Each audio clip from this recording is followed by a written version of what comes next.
welcome to Kelly's Wordy Reactions. Let's see, first before we get into the video, I'd like to ask you to like the video, subscribe to the channel, plan on making comments throughout the video if you want to, and let's just go ahead and get into it. So what I wanted to talk about today, or react to today, is, oh my goodness, y'all, this Dre and Ernesto calls. So haven't had a chance to put on any makeups today, so that's what my that's what my grandbaby says, makeups, or she used to. She could talk a whole lot better now.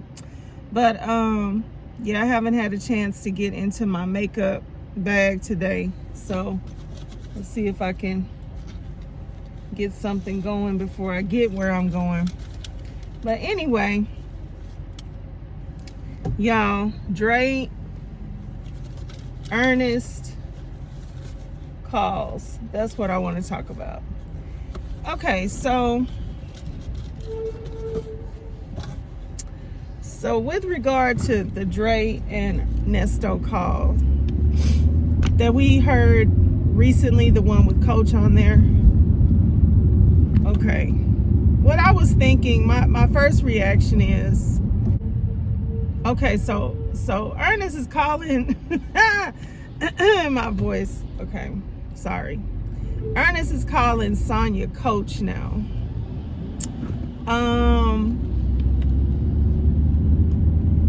And I feel like he did that for a couple of reasons. So you want to put her mentally in a position of like where she has some power and authority. One thing about it, he knows that he needs somebody to speak regularly, and he knows that he doesn't speak regularly very well. So he feels like if I can get somebody that knows how to talk, just think about it, mouthpiece. I need you to be my mouthpiece. And things like, I got that mouthpiece. So really all you're saying is, you have the language for a certain audience, and other people have the language for a certain other type of audience. Get these chargers and things plugged up. So you're going to, you got the mouthpiece for the streets. That's what you got the mouthpiece for. Your mouthpiece is for the ladies. Your mouthpiece is for a certain type of lady, rather. And your mouthpiece is just for them streets. And then you realize that you need a mouthpiece that knows how to speak regular, coherent English, and that knows how to put together a few thoughts and, you know, a couple of sentences that everybody and anybody can understand.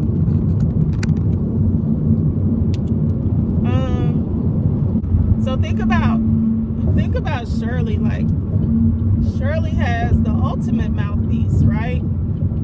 She can go in any room and speak to anybody, and she knows how to handle herself and present herself and all that sort of thing. However, she does not have any type of streetness about herself. She ain't street. She's not street. She's not for the streets. Obviously, she's been for this street dude.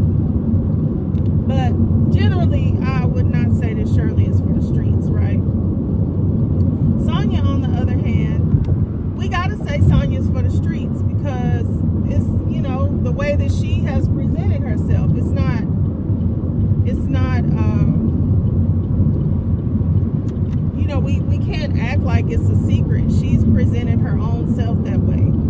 So, represented herself that way. So, you know, that is what that is. So, Ernest is feeling like, I don't know about right now, you know, of course, because we don't know exactly where he is right at this moment, but we have a good idea because that Tasha K interview was just the other day. And he was very much still team Sonya, still team coach, right? So we have a good idea that Ernest is feeling right now like he, again, has hit somewhat of a jackpot in finding this woman that is street, for the streets, for the street dude, and has a mouthpiece for both the legal world, somewhat of the business world, and the streets. So he's like, okay, finally somebody that I can, you know, sort of somewhat be myself with, and who's going to be for me, you know, represent me no matter what, and things like that. All I got to do is, you know, kind of sort of halfway stick to the narrative that I'm for you and you're for me, and we're good. So,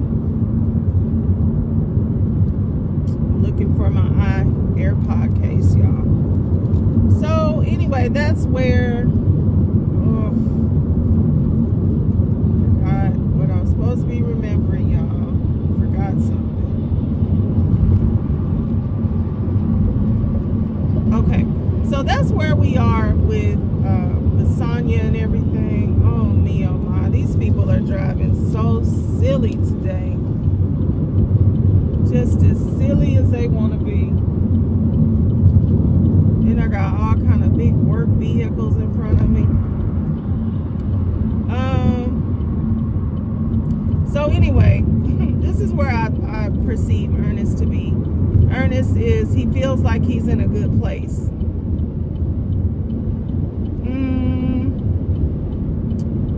But obviously he's not in a good place.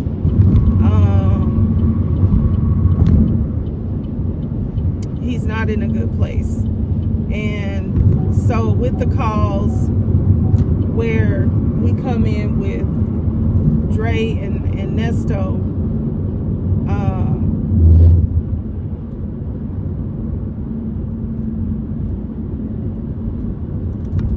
yeah, with the calls we come in with these two calls right here with Dre and Nesto. So he spends the first few minutes of the call telling Dre to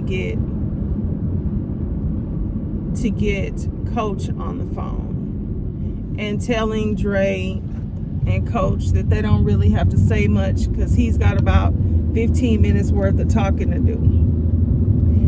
So this is just like, so I'm feeling like with this name Coach and with getting Sonya on the phone, it's definitely a play. It's definitely keeping her feeling like she's involved and putting her in a position of power, you know, bringing her up to speed, so to speak. And I don't know, I almost feel like it was kind of like a team meeting, you know. Here's my team, you know. Dre, you're my team, you're part of the team. Coach is part of the team, or she's the coach, you know. I've already entitled her coach, given her the job, given her the salary, which is negative 152. But, you know, she's coach. So this is my team meeting here. And I'm going to lay it all out to you. Lay it all out to you. Lay it all out to you. Here's my person that's been with me for 1.5 years. She can vouch for, you know, all this stuff that I'm saying. And, you know, here it is. So, at first, I did think that he was trying to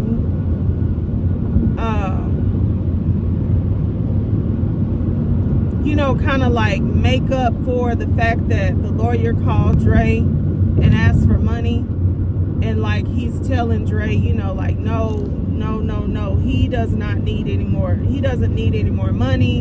And it's an embarrassment to me and all that. I did, because that's what he was saying. So, you know, silly me. That's what I thought he meant. But later on in the call, he starts to, or one of the calls, it was 2 of them. So he starts to outline and sort of, you know, lay out the fact that he needs an attorney that's not a public defender on these CP charges. And he gave enough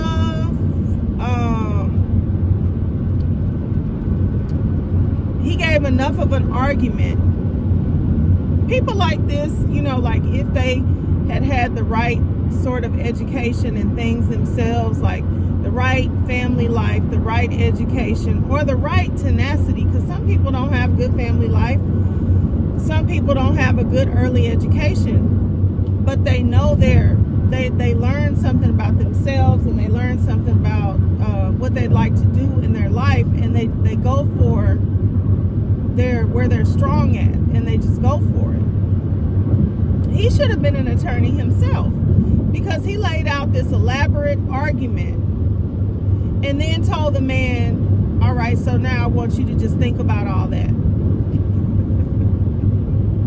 Go back to the deliberation room and you just put it all together for yourself, because he knows, he also knows he's talking to a grown man.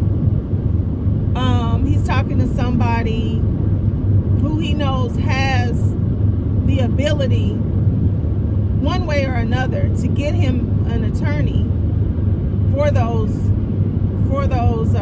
cases. And he does not, he knows he can't come to him like he would come to a woman.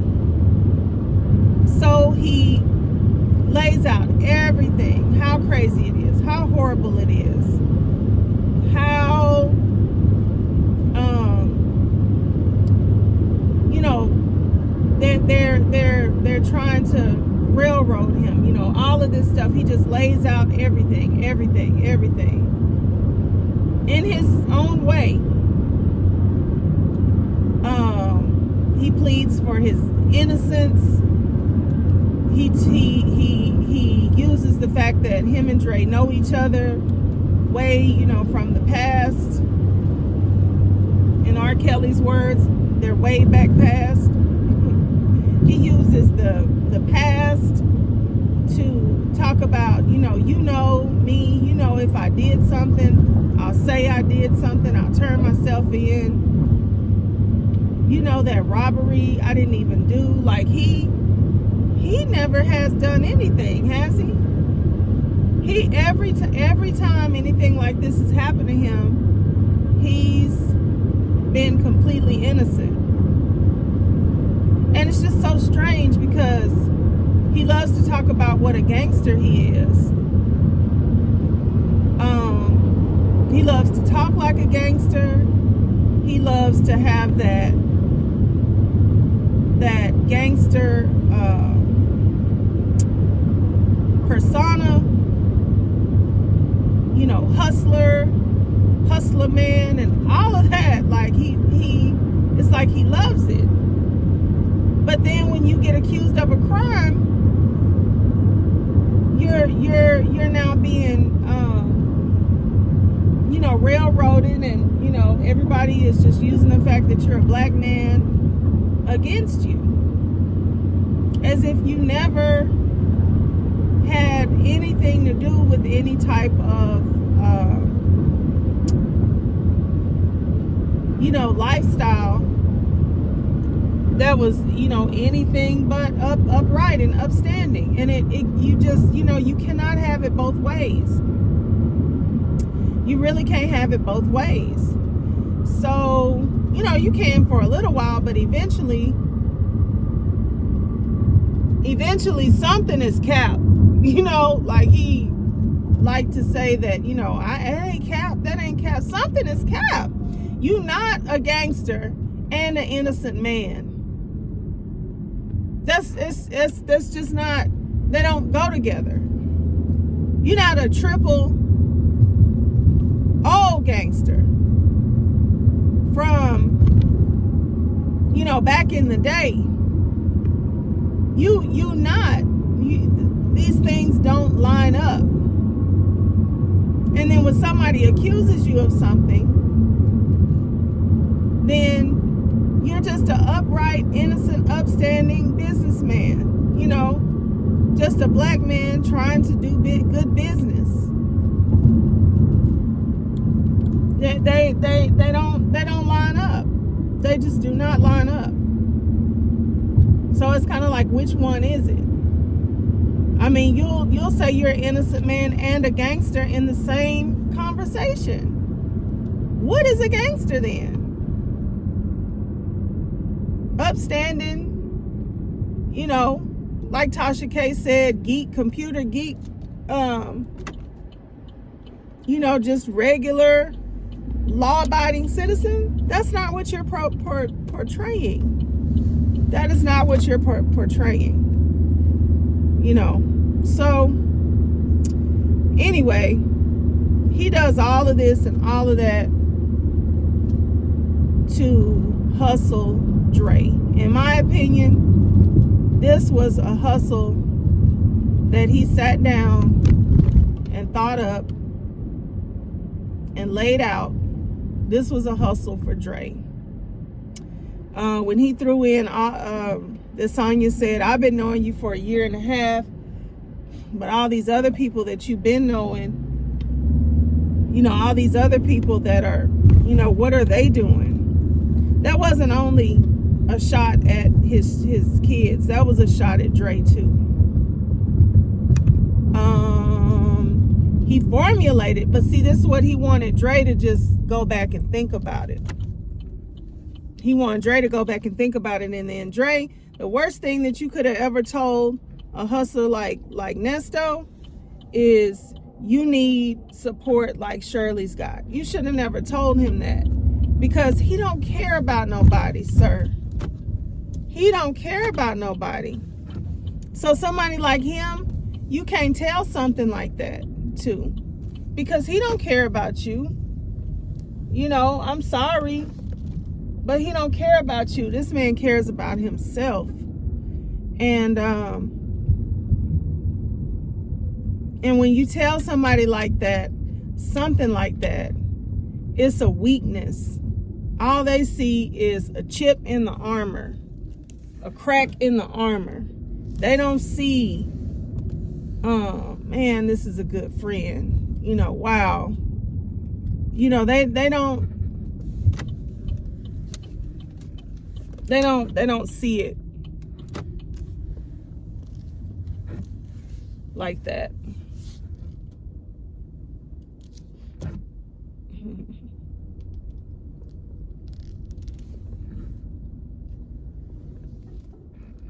Yeah, they don't see it like that. So I have reached my destination. I'm going to get off of here. But that's pretty much what I wanted to say. That's how I saw both of those calls. I saw a hustle, a very incognito, my plea. And, it didn't even have to be a hustle. He could have told all of that to him, and then he could have just straight out said what he needed. Now, is that even fair to ask? No. But in order for him to be you know, up front and upright about it. To me, that's how he should have done it. Thank you so much for hanging out with me today. If you haven't already, please subscribe to the channel. Also like the video, make comments. I love to read you all's comments, and share the video. All right. Thank you so much, and I'll see you on the next one. Bye.